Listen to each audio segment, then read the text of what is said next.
Hello and welcome. Today I'm gonna show you a little story from the perspective of a guild master in Conquest of Elysium 5. There have been countless wars in this world. The battle against the giant ants that continuously multiplied and pumped out giant queen ants that would roam the land and create brand new ant hills to constantly summon new ants. It was an almost endless war. I had to chase them all down, but inevitably I won. Then there's also the battle against the religious cultists of El and their attempts at summoning demons from another world to create the apocalypse. There's the kobolds that still exist, those weird dragons. However, all of these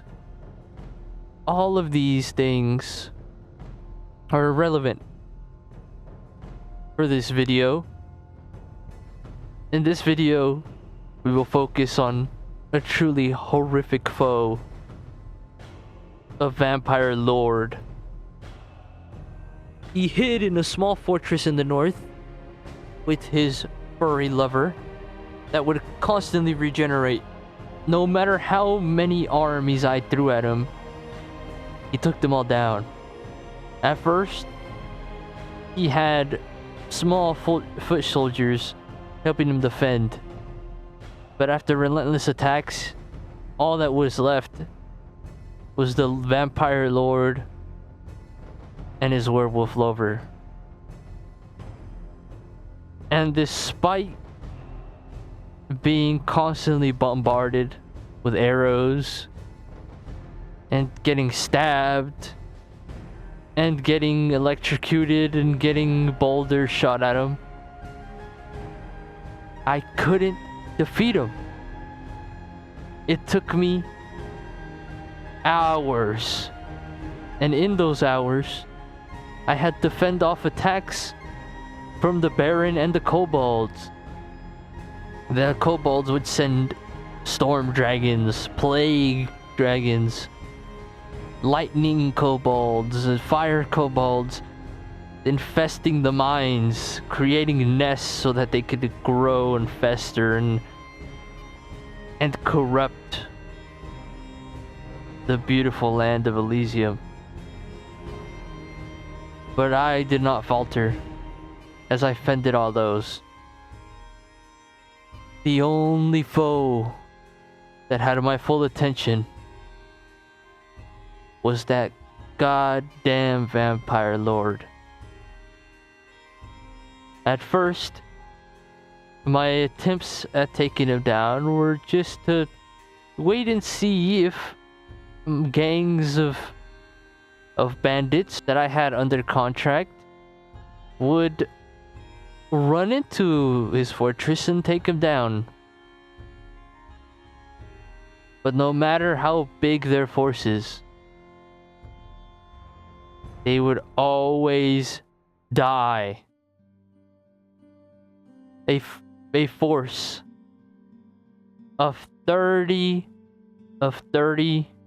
bandits attacked the fortress, and they were all killed and consumed by the vampire lord, turned into fuel and nutrition, giving him experience, giving him life, increasing the vampire lord's health from 38 to 76 hit points.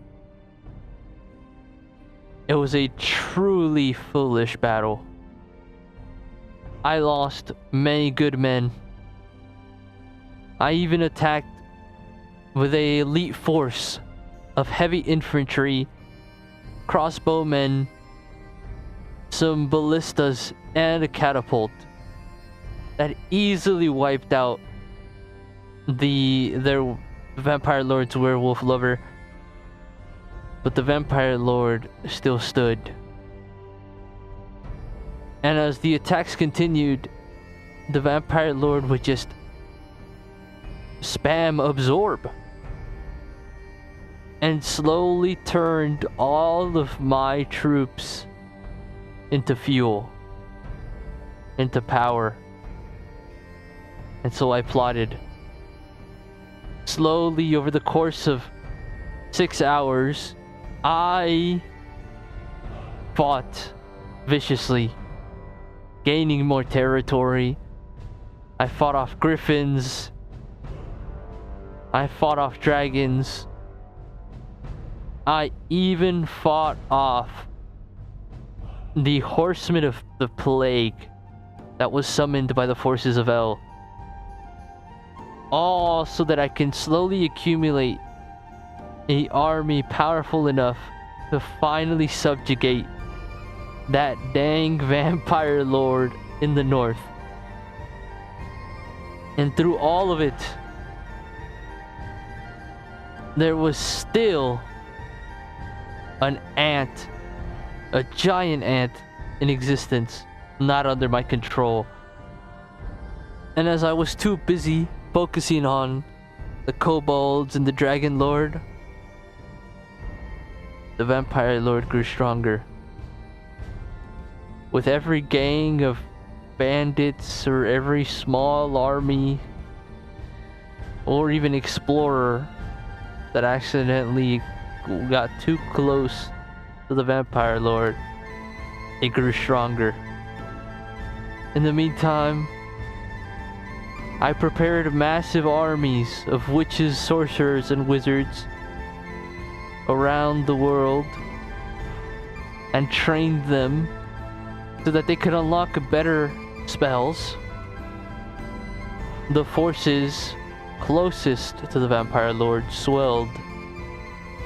I added ballistas, catapults, small militiamen, crossbows, spearmen, caravanners, even elite assassins, all for the chance, the opportunity to finally take down the vampire lord, free the north, just as I had done to most of my territory, so that I could finally focus all of my efforts on the front line against the Baron and the Kobold forces, as well as focusing on finding a solution to the horsemen of the plague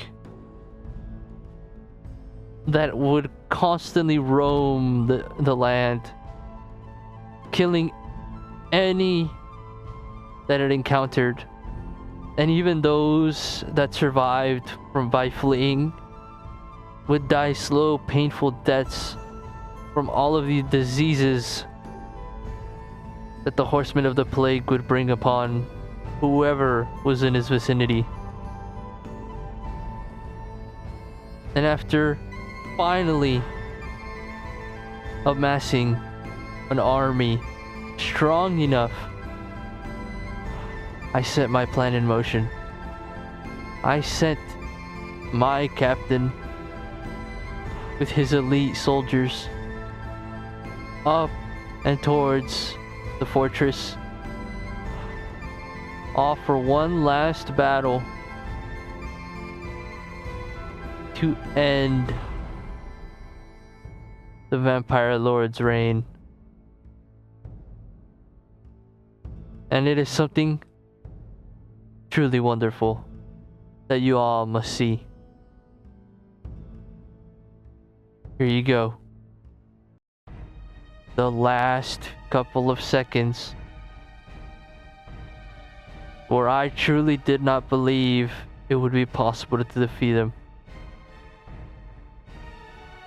We begin by throwing a barrage of catapult boulders and ballista shots, just easily destroying the barricade and the parts of the wall. And as my soldiers rushed in, I felt hopeless seeing them all. Countless men getting cursed, losing life every second Even the ones that were rushing the stairs, trying as quickly as they could to stab their spear into the vampire lord before they took their last breath.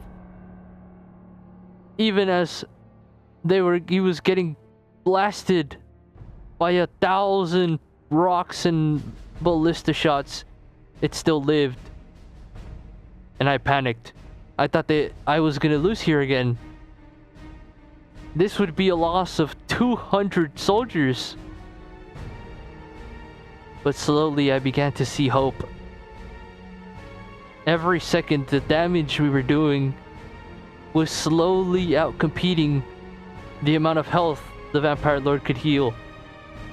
And slowly but surely, as more men died, as more men were cursed, and as he healed, we chipped away, and we chipped away, and we chipped away, and finally, the vampire lord died. I received a morning star of strength and a ring of protection. These would be invaluable possessions in the battle against the kobolds. They were constantly invading my villages, killing my assassins that I would send after their generals, with hordes of hundreds of thousands of soldiers. There were also the forces of chaos, slowly but surely carving a small patch of land in the world. And then, of course, the Baron. He didn't really do much. The Baron was kind of like a side character in the war between me and the kobolds. But that is a story for another time. Thank you guys for enjoying my little story. And I'll see you in the next one. Bye-bye.